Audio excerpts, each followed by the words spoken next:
नमस्कार दोस्तों, हमारे औद्योगिक चैनल में आप सभी का स्वागत है। तो आप सब कैसे हैं दोस्तों? आशा करते हैं कि आप सब बहुत अच्छे से होंगे और मैं भी ठीक हूँ। आज मैं लेकर आई हूँ एक प्यारा सा विवाह गीत है दोस्तों। जब कलशा गोठा जाता है उस समय का गीत है। आप लोग जरूर सुनना और अपना प्यार आशीर्वाद जरूर देना दोस्तों।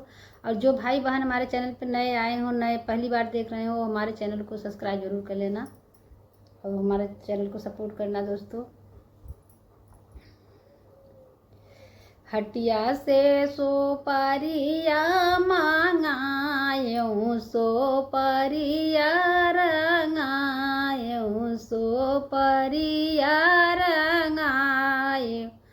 बहिनी घर घर ने मत पहुँचायूं, नाना दिया बिसरी गए, नाना दिया बिसरी गए हो। हटिया से सोपरिया मांगायूं, सोपरिया रंगायूं, सोपरिया रंगायूं। बहिनी घर घर ने मत पहुँचायूं, नाना दिया बिसरी गए, नाना दिया बिसरी गए हो। फिर से सोपरिया मांगायूं, सोपरिया रंगायूं।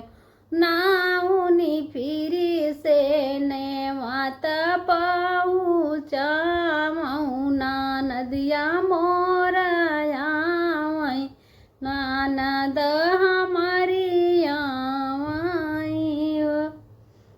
आगे आगे आवई भाई नावा, त डोला चढ़ी नदिया, त डोला चढ़ी नदिया। बहिनी घोड़ावा चढ़ल ननदोई, मड़ुआ हमारे उतराई, मड़ुआ हमारे उतराई हो।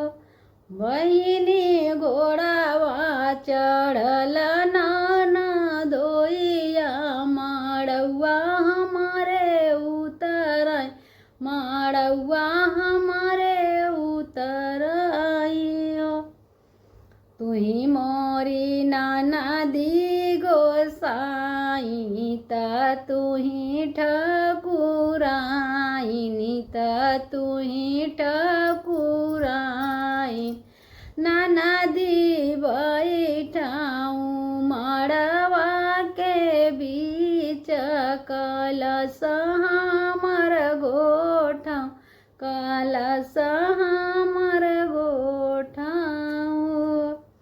ननदी बैठाऊं मड़वा के बीच, कलश हमर गोठाऊं, कलश